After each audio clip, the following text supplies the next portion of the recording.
The morning Camille Wren drove her black Range Rover through my flower bed for the fourth time, she stopped long enough to roll down her window and tell me I should be grateful she was improving the look of the neighborhood. I was standing there in my bathrobe, holding a broken sprinkler head in one hand and a muddy tulip bulb in the other, and for a second I honestly thought I had misheard her. Then she smiled that neat little smile people wear when they have spent too many years getting away with things, pressed the gas, and cut across my yard again like my property was nothing but a shortcut between her driveway and the main road. My name is Daniel Mercer, and before I retired I spent 32 years maintaining electrical systems in hospitals, schools, and water treatment plants across western Oregon.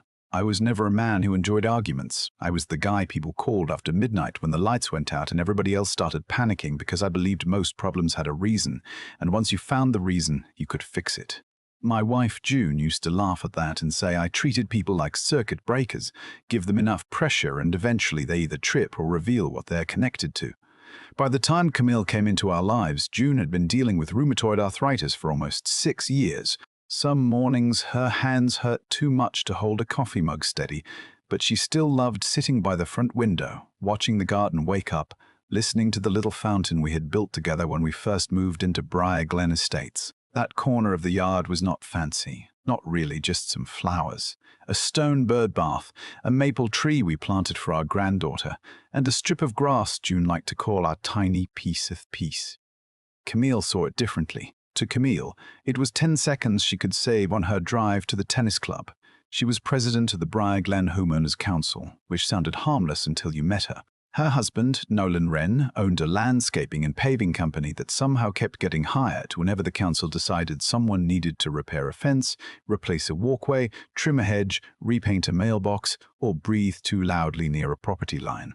Their house sat at the top of the hill with stone columns, iron gates, and a fountain that had been dry so long it looked like a very expensive bird bath. Everybody in Briar Glen knew Camille ran the place, but nobody said much because she had a talent for making every disagreement feel like a personal flaw in the person disagreeing with her. The first time I found tire tracks through the garden, I assumed it was an accident. The second time, I put up a polite little sign that said, "Private property, please use roadway." The third time, the sign was lying face down in the mud, split clean across the middle, and June was sitting at the window pretending she had not seen it, because she knew I was trying not to lose my temper. So I walked over to Camille's place that afternoon, calm as could be, and found her standing beside her mailbox with a clipboard tucked under one arm. I told her she had been cutting through our yard, that she had damaged the sprinkler line, and that I needed it to stop. She looked at me for a long second, then said, "Daniel, that corner is part of the community access strip. You cannot claim every patch of dirt near the road just because you planted flowers on it." I told her the survey stakes were still visible from when the neighborhood was built. She laughed, tapped that clipboard against her hip and said, "I am the council president, Mr. Mercer. I know where the property lines are." Then she leaned closer, lowered her voice, and added, "People who make trouble in Briar Glen usually regret it. I wish I could tell you I walked away and forgot about it. But that night, while June slept with a heating pad wrapped around her wrists, I sat at the kitchen table staring at those muddy tracks under the porch light.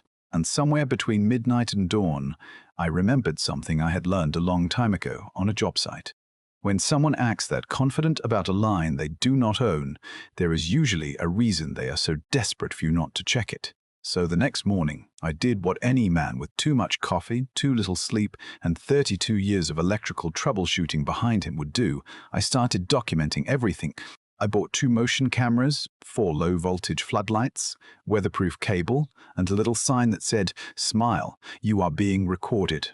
Nothing dramatic, nothing illegal, just enough light and evidence to make a liar uncomfortable. I spent the weekend installing it all along the edge of our garden, careful with every connection, every buried wire, every angle of the cameras, because old habits do not leave you just because you retire. Monday morning, right on schedule, Camille came flying around the bend in that black Range Rover, coffee cup in one hand, phone in the other, looking like she had a meeting somewhere important enough to justify running over a 68-year-old man's flowers. The moment her front tire crossed into my yard, every floodlight came on at once.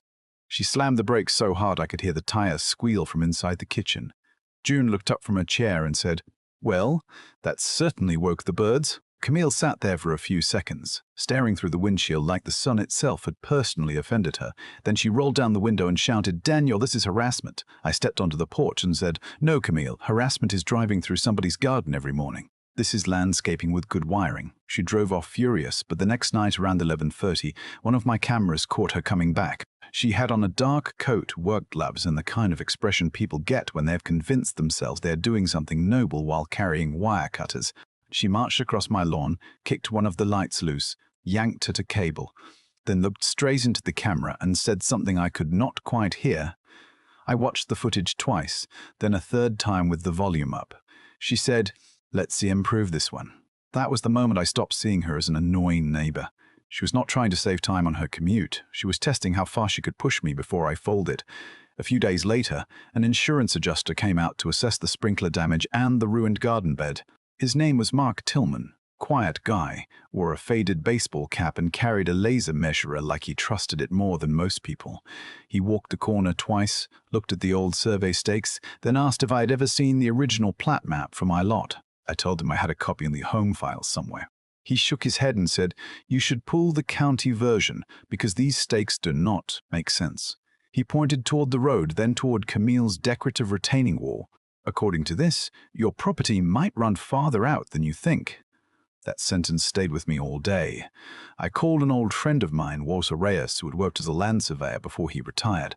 Walter showed up 2 days later with a tripod, a laser rig, and the cheerful look of a man who enjoys finding other people's mistakes. By late afternoon, orange flags were running across my lawn in a line that did not stop where the old stakes had been. They kept going, almost 17 feet farther, straight through the exact patch Camille had been using as her private little road. Walter called me over, checked his readings one last time, then said, "Daniel, either somebody moved these markers years ago, or somebody had a very creative idea of what belongs to them." Then he pointed toward the stone retaining wall near Camille's driveway and added, "And that wall is nearly 4 feet onto your land." I just stood there for a moment, looking at those orange flags fluttering in the breeze. And those months, all those ruined flowers, all those smug little speeches about community access, it had all been built on a lie. When Camille came over that evening, she was already angry before she reached the sidewalk. She saw the flags, saw Walter packing up his equipment and said, "You cannot just move property lines because you are upset." I handed her the signed survey report and said, "I did not move anything. I found it." Her face changed for half a second, barely noticeable, but I saw it. Fear. Then she pulled herself together and said, "Nolan built this neighborhood. He knows every inch of this land." I said, "Then he should have known which inches belong to me." She leaned in close enough that I could smell expensive perfume and cold anger. "You are making a mistake, Daniel." I looked at her, then at the orange flags and said, "No, Camille, I think I have been correcting one." The next morning, I called Maya Ortiz, a local property attorney June's cousin had recommended years earlier. Maya reviewed the survey, checked county maps, and told me the same thing Walter had. I had every right to secure my land as long as I stayed inside my boundary and followed local rules. So I went to the county building office with a simple plan. A decorative garden post, under 4 feet tall, set well inside my property line, with no obstruction to the road or public easement. The clerk reviewed the drawing, stamped the paperwork, and said, "Looks fine to me." I left with copies of every document, put them in a weatherproof folder, and drove straight to the supply yard. I bought rebar, concrete mix, a reinforced form tube, and the polished stone cap that June picked out because she said if I was going to make a point, it might as well have decent manners. We installed it on a Saturday. I dug deep below the frost line, set the steel, poured the concrete, and watched that post rise from the ground like it had been there waiting for years. It was smooth, round, and honestly kind of elegant. June stood beside me when I finished and ran her hand over the stone cap. She said, "It looks harmless." I told her that is usually the best kind of warning. 3 days later, just after 7 in the morning, I was standing by the front window with my coffee when Camille came around the corner. She did not slow down. She did not look. She cut across the grass exactly the way she had done 100 times before, and then the sound came, metal screaming, rubber popping, the deep hard thud of a vehicle meeting something that had no intention of moving. Her Range Rover stopped dead in the middle of my lawn. The front wheel folded sideways, steam pushed out from under the hood, and Camille climbed out shaking with rage. "You did this on purpose," she shouted. I walked outside, still holding my coffee, and said, "I put a garden post on my property, Camille. You drove into it." She called the police. Of course she did, but Officer Randall measured the distance, checked the survey, looked at the county approval letter, and said the words I had been waiting months to hear. "Ma'am, the post is on Mr. Mercer's land. He left the roadway and struck a stationary object. That is not his fault." Camille looked at me like she wanted to set the whole block on fire with her eyes. By lunchtime, her damaged SUV was gone. The neighbors were whispering from their driveways, and I was feeling something I had not felt in a while. Not joy exactly, but relief. Then the yellow envelope arrived. It was taped to my front door before dinner, an official notice from the Briar Glen Homeowners Council, $10,000 in fines for unauthorized landscaping, excessive lighting, and conduct disrupted to neighborhood harmony. June read it quietly, then looked at me over the top of the paper and said, "She is scared now." I knew she was right, and scared people with power do not usually apologize. They look for someone else to hurt.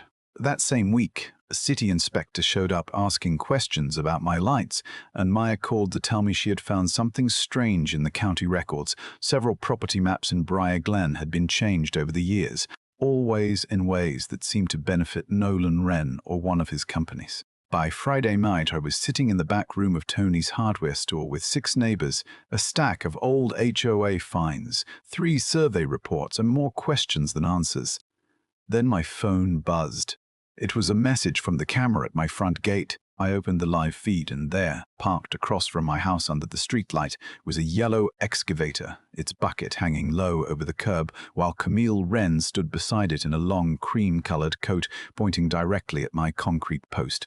For a second, I just stared at that screen and thought maybe I was looking at the beginning of something stupid, the kind of stupid that ends with a ruined yard, a long court case, and my wife asking why we had not moved somewhere with fewer people and more trees. Then I saw Camille point again, right at the post, and I understood exactly what she was planning. She was not trying to fix a water line. She was trying to erase the one thing she could not bully, the proof that her shortcut had never belonged to her. I grabbed my phone, called 911, and walked outside before the excavator could move an inch. The operator looked nervous the moment he saw me, which told me he had been told enough to feel uneasy, but not enough to know he was stepping into a mess. Camille smiled at me like she had been waiting for an audience. "Emergency utility repair, Daniel," she said. "You should be thankful we caught it before someone got hurt."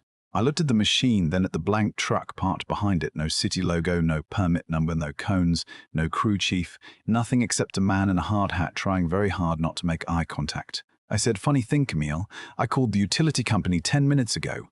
They do not seem to know they are having an emergency." Her smile slipped just a little. The excavator engine started, the bucket lifted, and I stepped back onto my porch with my phone on speaker. I gave the dispatcher my address, explained that an unmarked crew was preparing to dig on private property, and made sure Camille heard every word. She called me dramatic. She called me paranoid. Then Officer Randall pulled up with another patrol car behind him, and suddenly nobody was laughing. Randall recognized me from the morning Camille met my garden post the hard way. He looked at the excavator, checked the paperwork the operator had been given, then called the utility company himself. There was no repair order, no leak, no work request, no emergency. The operator finally cracked. He said Camille had paid him cash and told him to make it look official, just enough digging to remove the post before the neighborhood started asking questions. Then his phone rang. He put it on speaker by accident, and Camille's voice came through from an earlier voicemail, sharp and impatient. "I do not care how you do it. Just get the ugly thing out of there before Friday. Make it look like a utility repair if you have to." You could have heard a pine needle hit the sidewalk. Camille went pale. Randall closed his eyes for a second, like a man trying to gather patience from another dimension, then told her to turn around and place her hands behind her back. She kept saying, "I am the council president," as if that was a shield, but it sounded smaller every time she said it. The neighbors came out quietly at first, then in clusters, standing in bathrobes, holding coffee cups, watching the woman who had ruled the block with violation notices get led toward the patrol car. I did not cheer, I did not feel like cheering. I just watched her look back at the concrete post one last time, and for the first time since all of this started, she looked less angry than frightened. The arrest cracked open everything. Within a week, Maya had the county looking at altered plats, fake invoices, and the strange little pattern hiding behind years of HOA fines. Camille had not been cutting across my yard just because she was impatient. That corner shortcut helped hide the fact that Nolan's original driveway and retaining wall had been built over property lines that were never supposed to move. Fixing it legally would have exposed other projects, other maps, and other homeowners who had been quietly pushed aside whenever the Wrens needed a few more feet of land or another construction contract. The more people came forward, the uglier it got. Mrs. Moose Ellison brought receipts showing she had been fined for an old fence, then pressured into hiring Nolan's company to replace it. The Diaz family found survey stakes shifted behind their shed. Even Tony from the hardware store had records of materials ordered for council repairs that never happened. Briarglen had spent years thinking it had a strict HOA. What it really had was a business model built on fear. The city froze the council accounts. Nolan was charged with fraud and falsifying property documents, and Camille accepted a plea deal after the evidence became too heavy to talk around. Months later, the old council office became a neighborhood resource center, and people started meeting there to help each other read deeds, challenge unfair fines, and learn the difference between a real rule and somebody's personal grudge dressed up in official language. June and I repaired the garden that spring. We planted new tulips, fixed the sprinkler line, and put a small bench beneath the maple tree for her to sit on when her hands were having a good day.